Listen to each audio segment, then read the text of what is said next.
Bhiwani police line में IG Simardeep Singh का दौरा, कंपनी ड्रिल और थानों का औचक निरीक्षण। कोर्ट फायरिंग मामले में त्वरित कार्रवाई करने वाले 10 पुलिसकर्मी सम्मानित। नशा व साइबर अपराध पर सख्ती के निर्देश। रोहतक रेंज के पुलिस महानिरीक्षक सिमरदीप सिंह ने पुलिस लाइन भिवानी का दौरा किया। इस दौरान उन्होंने कंपनी ड्रिल का निरीक्षण किया, थानों की कार्यप्रणाली की समीक्षा की और हाल ही में कोर्ट परिसर के बाहर फायरिंग मामले में बहादुरी दिखाने वाले पुलिस कर्मियों को सम्मानित किया। पुलिस लाइन भिवानी पहुंचने पर आईजी सिमरदीप सिंह को गार्ड ऑफ ऑनर दिया गया। पुलिस अधीक्षक सुमित कुमार ने उनका स्वागत किया। इसके बाद परेड ग्राउंड में कानून व्यवस्था के लिए गठित पुलिस कंपनी की ड्रिल का निरीक्षण किया और अधिकारियों को जरूरी दिशा निर्देश दिए गए। आईजी ने हाल ही में कोर्ट परिसर के बाहर कैंटीन के पास हुई फायरिंग की घटना में 15 से 20 मिनट के भीतर 8 आरोपियों को काबू करने वाले 10 पुलिस कर्मचारियों को प्रशंसा पत्र देकर सम्मानित किया।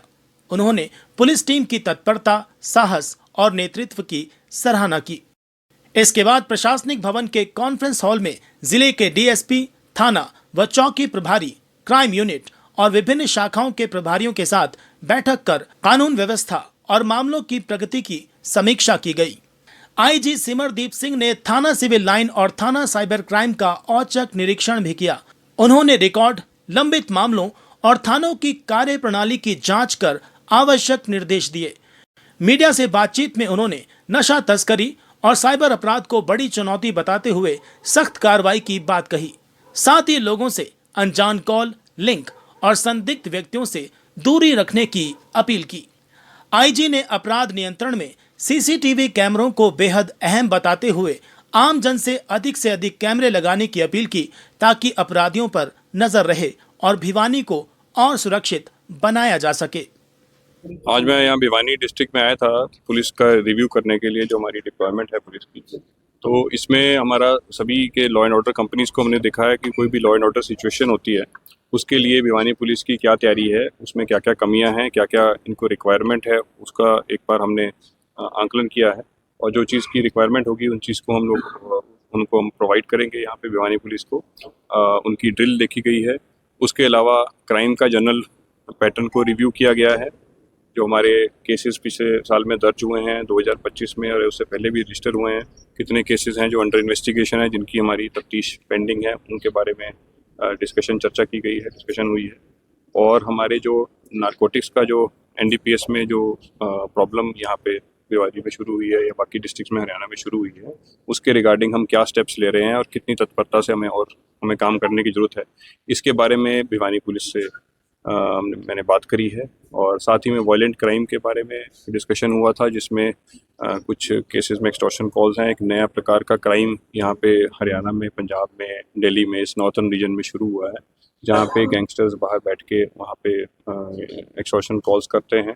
फिर उनके जो यहाँ पे गैंग मेंबर्स हैं वो यहाँ पर पैसे इकट्ठा करते हैं या फिर लोगों को डराने की कोशिश करते हैं। लेकिन अच्छी बात यह है कि एक पीक इसका 2023-24 में एक बार आया था एक्सटॉर्शन कॉल्स का। तो अभी हरियाणा पुलिस की मेहनत की वजह से जो हमने बाहर से कुछ एक्स्ट्राडिशंस करी हैं, कुछ डिपोर्टेशंस करी हैं, उसकी वजह से अभी जो कॉल्स भी कम हुई हैं और इंसिडेंट्स भी अभी रिपोर्ट नहीं हुए हैं। लेकिन फिर भी हम उसके लिए बिल्कुल तत्पर हैं। इसके बारे में भी डिस्कशन हुआ। सर, आम व्यक्ति जिस टाइम पुलिस स्टेशन में विजिट करता है, हमारा जो बेसिक स्ट्रक्चर है वो पुलिस स्टेशन से ही शुरू होता है।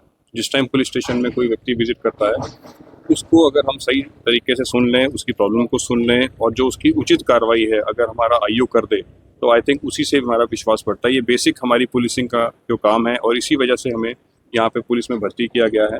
इसके बारे में मैंने चर्चा की और सभी को बोला है, जो सारे एसएचओ और चौकी इंचार्जेस आए थे उनसे मैंने यही डिस्कशन करी है कि हमारा व्यवहार जो है वो पब्लिक की तरफ, हम सेवा में है। पब्लिक पुलिस जो है एक पब्लिक की सेवा में, अगर हम सेवा भावना से उनकी बात नहीं सुनेंगे, उनकी कार्रवाई नहीं करेंगे, तो हमारे पे कोई विश्वास नहीं रहेगा और अपने छवि को हम इम्प्रूव नहीं कर पाएंगे। तो उसके लिए हम कोशिश कर रहे हैं कि हमारे सारे मुलाजिम जो है वो मोटिवेटेड रहें, उन पब्लिक से प्रॉपरली बात करें और उनकी उचित निवारण उनकी प्रॉब्लम्स का करें।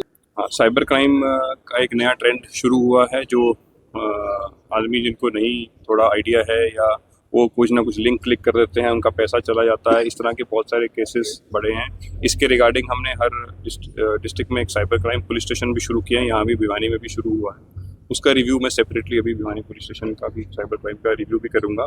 उसके लिए हम प्रयास कर रहे हैं कि एक तो केसेस मैक्सिमम हम रजिस्टर कर पाएँ, और जो क्रिमिनल्स हैं, साइबर क्रिमिनल्स, क्योंकि वो पूरे इंडिया में स्प्रेड है, ऐसा नहीं है कि एक लोकलाइज्ड क्राइम है, ये हर जगह गए हुए हैं। तो हमें एक्स्ट्रा टीमों की ज़रूरत है। उसके लिए हमने आपस में एक रणनीति बनाई है कि हम किस प्रकार बाहर के जो साइबर क्रिमिनल्स हैं उनको यहाँ पकड़ के लेके आएँ, और उनको जो कानूनी उनके खिलाफ कार्रवाई जो बनती है वो। ड्रग तस्करी में मैंने आपको पहले भी बताया है कि ड्रग तस्करी में हम काफ़ी ज़्यादा सीरियस हैं। ये हमारा मोटिव है कि यहाँ पे ड्रग्स का जो प्रचलन है वो इमीडिएटली बंद होना चाहिए, और जो बड़े ड्रग डीलर्स हैं उनके खिलाफ हम केसेस रजिस्टर करने के लिए डिस्कशन हुआ है, एनफोर्समेंट का काम है। और जो प्रिवेंटिव पिट एनडीपीएस में हम प्रिवेंटिव अरेस्ट करना चाहते हैं, उनके भी केसेस को हम और इम्प्रूव करेंगे, ताकि जो आदमी पीछे से जो एनडीपीएस का काम कर रहे हैं, बड़े ड्रग डीलर्स हैं, उनको प्रिवेंटिव अरेस्ट का भी प्रोविजन है, वो भी हम लोग उसके लिए सर नवाचार और नई तकनीक को लेकर हरियाणा पुलिस भविष्य में क्या करने जा रही है, क्या करें? हमने जो अभी बात करी, जैसे सीसीटीवी कैमरास हैं, सीसीटीवी फुटेजेस हैं, उनको एक तो एनालिसिस के लिए हमने डिस्कशन किया है। एक हम सीसीटीवी कैमरा और ज़्यादा से ज़्यादा लगवाएं। हमारे डीजीपी सर ने भी सभी एसपीज़ को और सीपीज़ को और आईजीज़ को निर्देश दिया था कि सीसीटीवी कैमराज मैक्सिमम लगे। हम चाह रहे हैं कि जो प्राइवेट इंस्टीट्यूट्स हैं जहाँ पे कैमराज लगे हैं, वो बाहर की तरफ कैमरा लगाएं, हमारे क्राइम डिटेक्शन में मदद करें। जो अंदर लगाते हैं कैमरा, उसके साथ साथ बाहर की साइड फेस करके भी लगाएं। उससे काफ़ी सारे हमारे पीछे जो जितने 2 साल में एसटीएफ में भी केसेस ट्रेस हुए हैं, वो 100% ट्रेस करने का कारण यही है कि हम सीसीटीवी फुटेज को आगे से आगे फॉलो कर पा रहे हैं। उनका एनालिसिस किस प्रकार करना है, उस बारे में भी हमने चर्चा भी की।